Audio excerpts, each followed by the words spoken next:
Bere'Shiyth, or Genesis, chapter 1.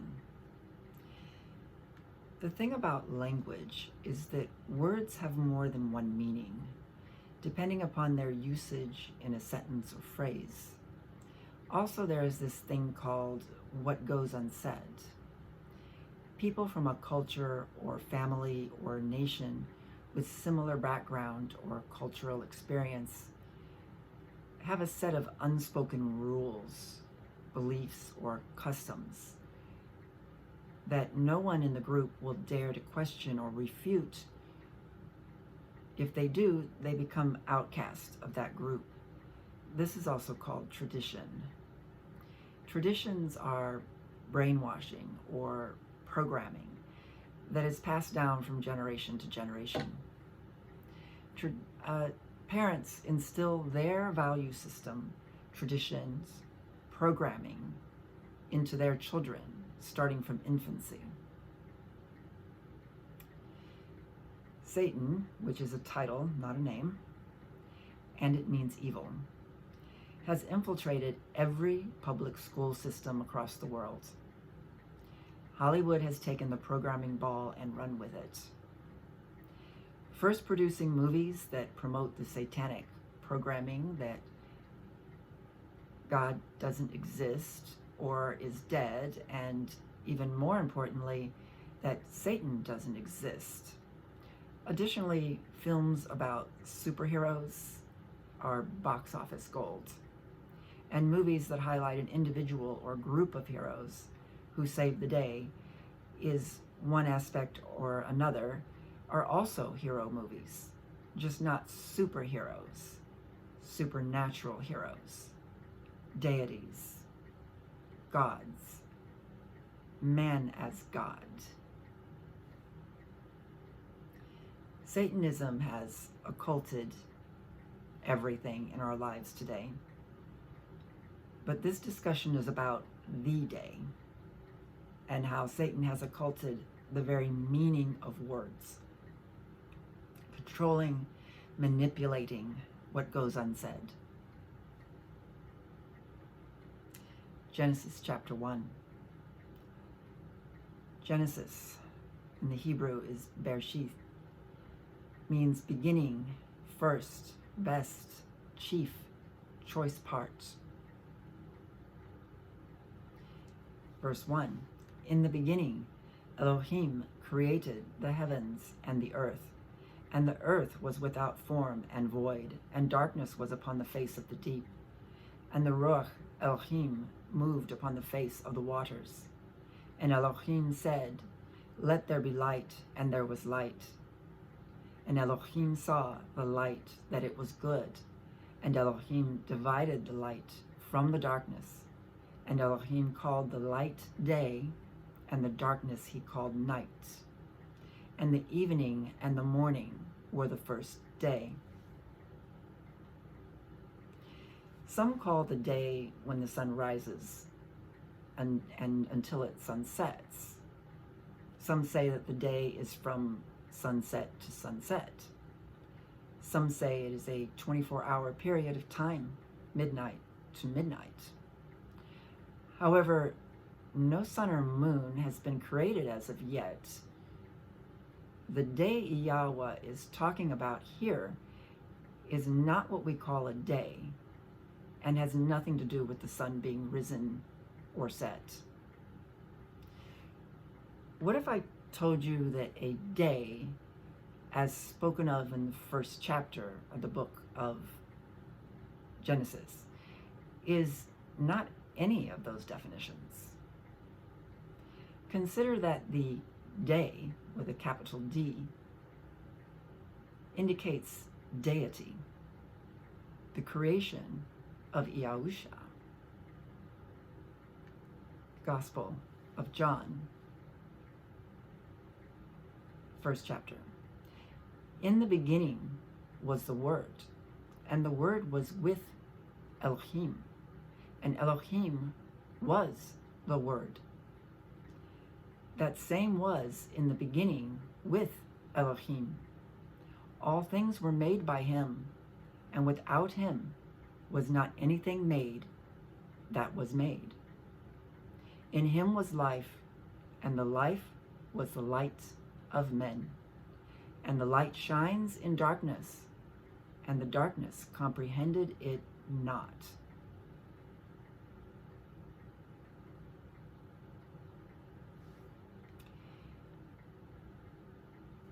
In the beginning, Elohim created the heavens and the earth. Elohim exists, pure energy, and he creates the heavens and the earth with verse 2.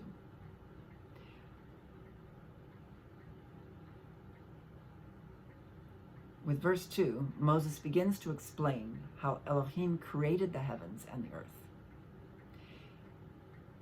Y'all do know that Moses wrote the book of Genesis. Moses wrote down what Yahweh told him to write, speaking to him face to face.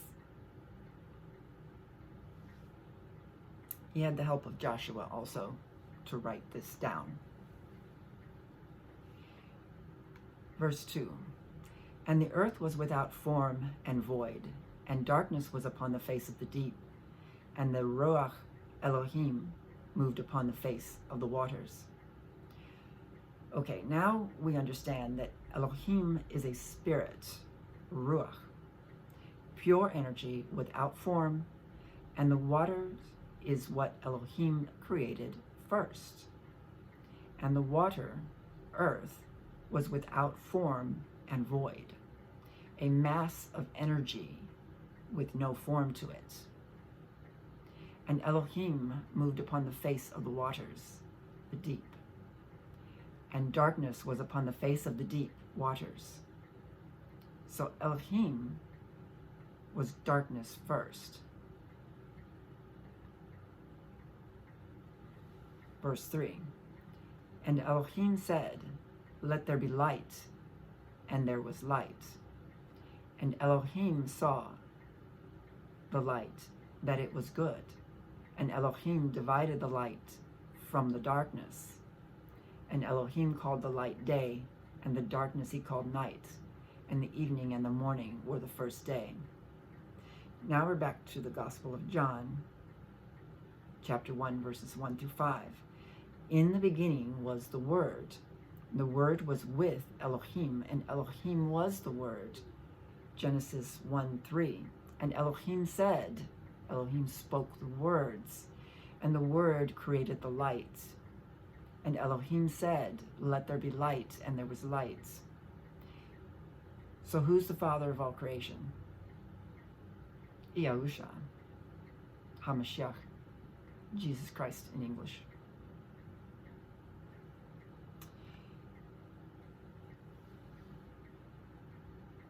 Back to Gospel of John, verse 2. The same was in the beginning with Elohim. All things were made by him, and without him was not anything made that was made. In him was life, and the life was the light of men. And the light shines in darkness, and the darkness comprehended it not. So the light that Yahweh created was his own body, Yahusha, the light, the life of men. Genesis chapter 1, verse 6. And Elohim said, let there be a firmament in the midst of the waters, and let it divide the waters from the waters. And Elohim made the firmament, and divided the waters which were under the firmament from the waters which were above the firmament. And it was so. And Elohim called the firmament heaven, and the evening and the morning were the second day. Oh, I skipped something with the first part. I should have had it written down in the script, and it's not in there. Yahweh created light, and as a side effect, results, darkness was created, because he separated the light from the darkness, the good from the evil. Really, really hard concept to grasp. A lot of people get very offended when I point out that Yahweh is both good and evil, or was in the beginning, and then he separated the good from the evil, the light from the dark. And now Yahweh dwells in the light. And when he dwells in the dark, he is the light still. I know, kind of difficult concept. I understand what I mean, but it's really hard to put it into words. Yahweh's going to have to explain it to you. Ask him to explain it, because I've done my best. So let's reread Genesis chapter 1, verse 6. And Elohim said, let there be a firmament in the midst of the waters, and let it divide the waters from the waters. And Elohim made the firmament, and divided the waters which were under the firmament from the waters which were above the firmament. And it was so. And Elohim called the firmament heaven, and the evening and the morning were the second day. Still no sun or moon. Second day is created. Second deity. Hence the plural, Elohim, and not the singular, El. So Elohim is two deities? No, it's not what I'm saying. I am me, myself, and I. Mind, body, and spirit. The mind is the will, the body is the physical presence, and the spirit is the energy, the life. The second Elohim that was created is the firmament.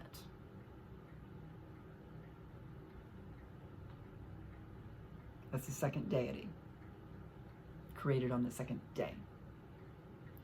Here, Deuteronomy 6:4. Hear, O Yasharal, Yahweh, Elohaynu. Reading this from the Eth Sefer. Hear, O Yasharal, Yahweh, Eloheinu. Yahweh is one. Yahweh, Eloheinu, translated into English, is the Lord our God. And the light, Yahusha, was created on the first day. The firmament was created on the second day. The second deity created. The firmament is energy, living energy. It is a deity. Genesis chapter 1, verse 9. And Elohim said, let the waters under the heavens be gathered together unto one place, and let the dry land appear, and it was so. And Elohim called the dry land earth, and the gathering together of the waters he called seas. And Elohim saw that it was good. And Elohim said, let the earth bring forth grass, the herb yielding seed, and the fruit tree yielding fruit after his kind, whose seed is in itself upon the earth. And it was so. And the earth brought forth grass, and herb yielding seed after his kind, and the tree yielding fruit, whose seed was in itself after his kind. And Elohim saw that it was good, and the evening and the morning were the third day.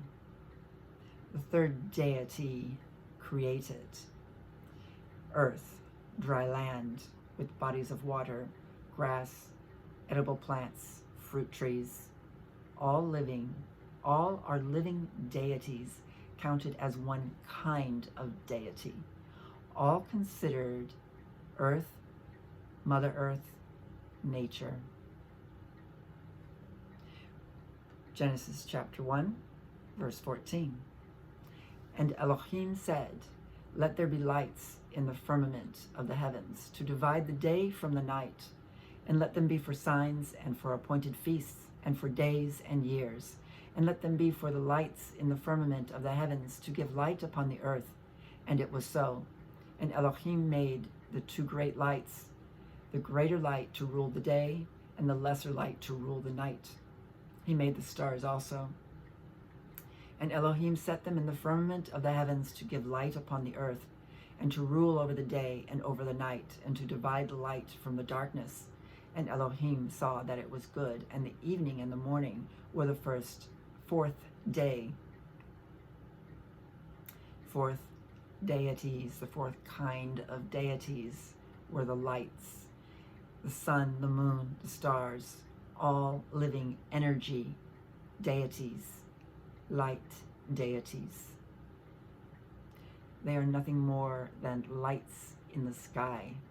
We do not live in a heliocentric universe. You see that we're at day 4 before the sun is even created. Genesis chapter 1, verse 20. And Elohim said, let the waters bring forth abundantly the moving creature that has life, and fowl that it may fly above the earth in the open firmament of heaven.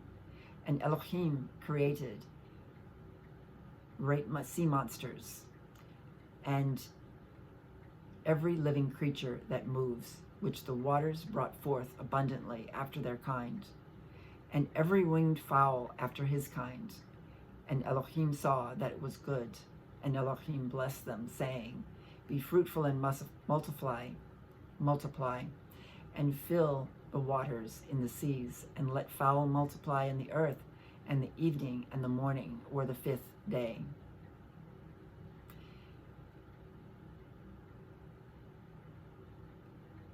Elohim created the great sea monster, the beast of the sea. Leviathan is a deity, the first beast in the book of Revelation. We're not supposed to be worshiping him, just like we are not to worship Mother Nature, the light deities, the sun, moon, stars, which, by the way, there are no planets, they are wandering stars.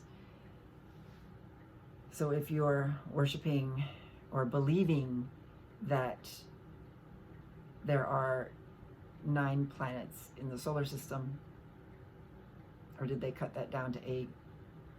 I can't keep track of what they're making up these days. But if you believe in Mercury, Venus, Mars, Saturn, Jupiter, Neptune, Uranus, if you believe in these lights in the sky, you believe that they are planets, something, anything other than just lights in the sky, then you're believing in a deity, a light deity that was created on the 4th day.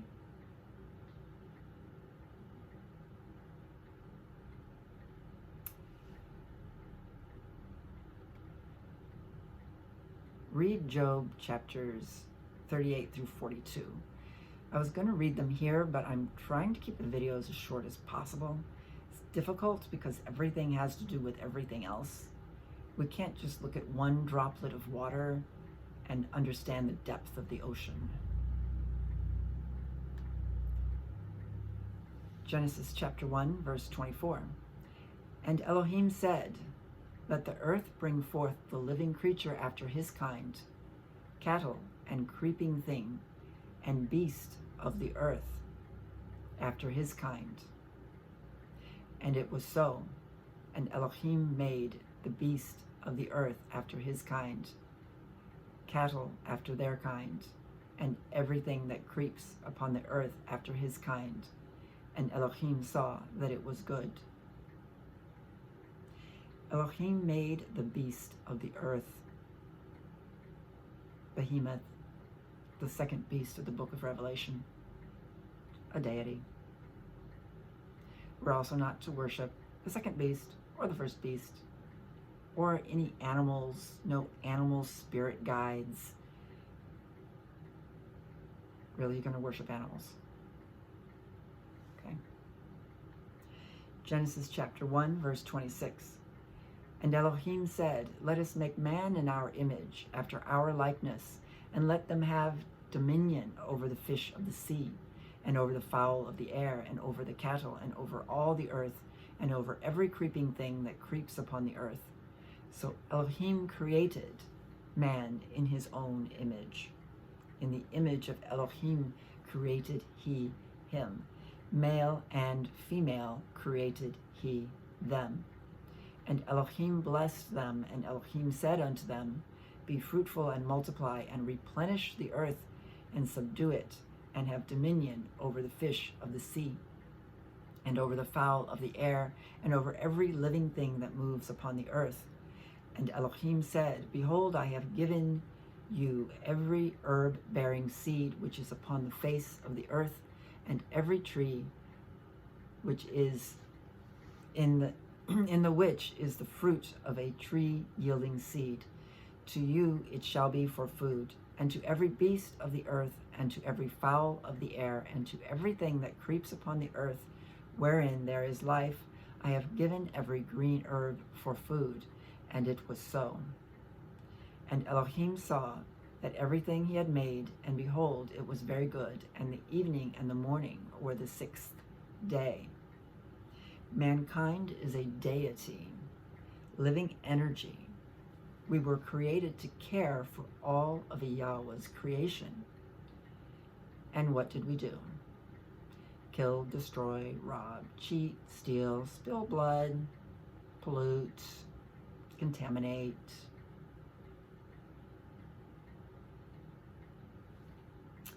Matthew chapter 22, verse 37 through 40. Yahusha said unto him, You shall love the Yahweh Eloheka with all your heart, with all your soul, with all your mind. This is the first and great commandment. And the second is like unto it. You shall love your neighbor as yourself. On these two commandments hang all the Torah and the prophets. Now let's talk about another word. Bere'Shiyth. Genesis. Notice that the Hebrew word Bere'Shiyth sounds like bear sheath, sword unsheathed. Revelation chapter 2, verse 16. Repent, or else I will come to you quickly and will fight against them with the sword of my mouth. In the beginning, everything was created with the word, the sword of the mouth of a Yahweh, Yahusha, HaMashiach. Hebrews chapter 4, verse 12. For the word of Elohim is quick and powerful, and sharper than any two-edged sword, piercing even to the dividing asunder of soul and ruach, and of joints and marrow, and is a discerner of the thoughts and intents of the heart. Mark chapter 10, verse 37 through 40. They said unto him, Grant unto us that we may sit one on thy right hand, and the other on thy left hand in thy glory.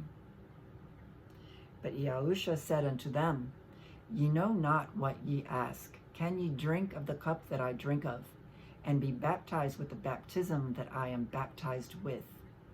And they said unto him, We can. And Yahusha said unto them, Ye shall indeed drink of the cup that I drink of, and with the baptism that I am baptized. Withal shall ye be baptized. But to sit on my right hand and on my left is not mine to give, but it shall be given to them for whom it is prepared.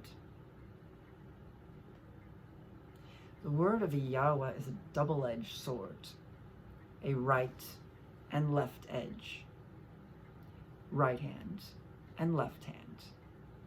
And no matter which hand wields the sword, it cuts both ways. Genesis chapter 50, verses 20 through 21. But as for you, ye thought evil against me, but Elohim meant it unto good, to bring to pass, as it is this day, to save much people alive. Now therefore fear ye not, I will nourish you and your little ones. And he comforted them and spake kindly unto them. This is Joseph talking to his brothers who sold him into slavery. It was Judah's idea, by the way. Yeah, that Judah.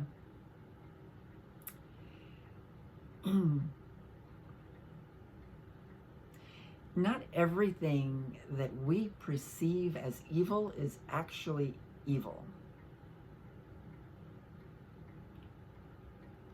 we're getting back to talking about what I talked about in the beginning of the video. That Yahusha, there is no evil in him, but he is a two-edged sword. He is only good. He has separated the evil out. He does nothing to us with the intent of evil or with the outcome being evil. Even when he punishes us, it is for our good. He tests us, refines us, trains us to be his children. If he doesn't discipline us and train us, then we're not his children. And you know where those who are not his children end up, right? In the pit, under his feet. Talked about that in the Eternal Fire video. You don't want to end up there. Rather, we intend for good or evil with our deeds. Yahweh knows, and he rewards the good and punishes the evil. Therefore, even if the anointed chosen says or does something harsh, but it is in their heart to do good, according to the word of Yahweh, not what I think is good, what Yahweh has taught me is good, the saints will be rewarded. Also, if the evil-hearted does a charitable deed with the selfish intention that they assume that their good deed will overcome their evil deeds, they will not be rewarded for their good deeds, because it was done in evil intention. This is the sacrificial system that was done away with. Sin all you want, just bring the lamb, ox, goat, dove to the priest and be forgiven. Then go out tomorrow and sin some more, do all the evil deeds you did last week. And the next time it's time to bring sacrifices, you bring your sacrifices. And then you continue doing it. That's not repentance. The same is true with confession in a confessional and last rites. It's all about what is in the heart. Yahweh sees the heart. Did you admonish or correct your brother or sister out of the love of Yahweh in your heart? Or did you do it out of your self-righteousness or to prove to someone else that you know more than they do, or you're holier than thou, or just to justify yourself?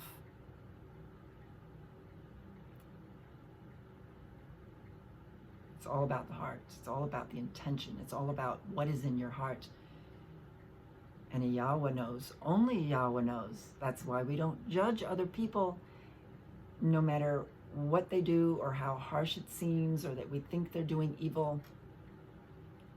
We don't know that. We don't know what is in their heart. Yahweh may have sent them to say those harsh words because you needed to hear those harsh words, because you weren't listening.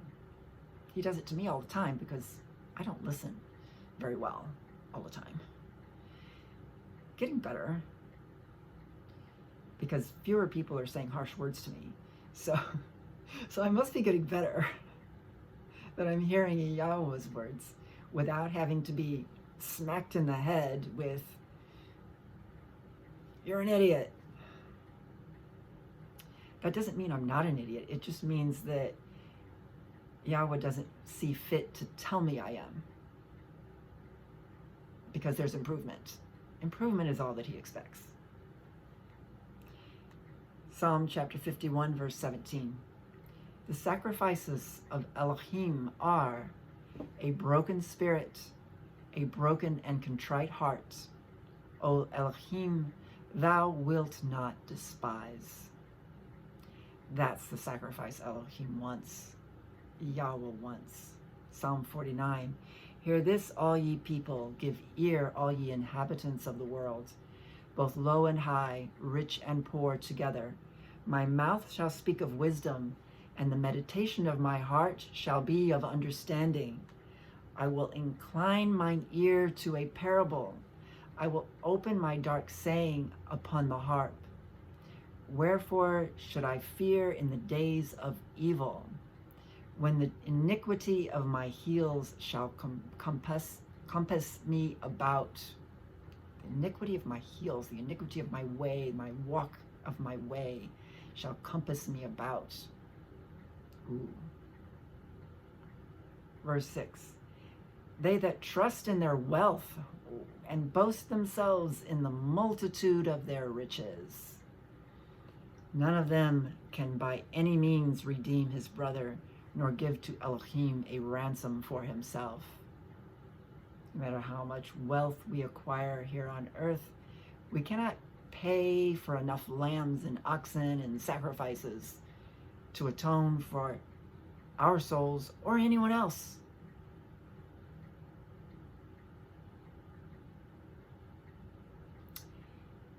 Verse 8. For the redemption of their soul is precious, and it ceaseth forever. That he should live forever and not see corruption.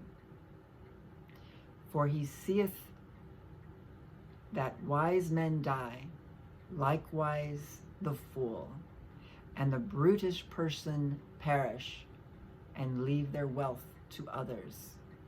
Their inward thought is that their house shall continue forever, and their dwelling places to all generations. They call their lands after their own names. Nevertheless, man being in honor abideth not. He is like the beasts that perish. This their way is their folly, yet their posterity approve their sayings. Like sheep they are laid in the grave. Death shall feed on them, and the upright shall have dominion over them in the morning, and their beauty shall consume in the grave from their dwelling. Ooh.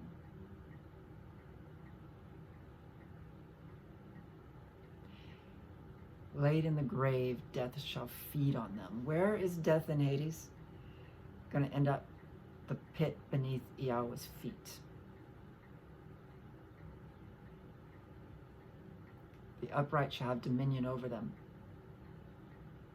They will be under our feet.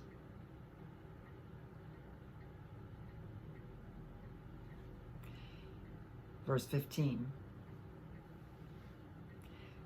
But Yahweh will redeem my soul from the power of the grave, for he shall receive me. Be not thou afraid when one is made rich, when the glory of his house is increased. So don't panic if you have been blessed with a lot of money. For when he dieth, he shall carry nothing away. His glory shall not descend after him. Though while he lived he blessed his soul, and men will praise thee when thou doest well to thyself.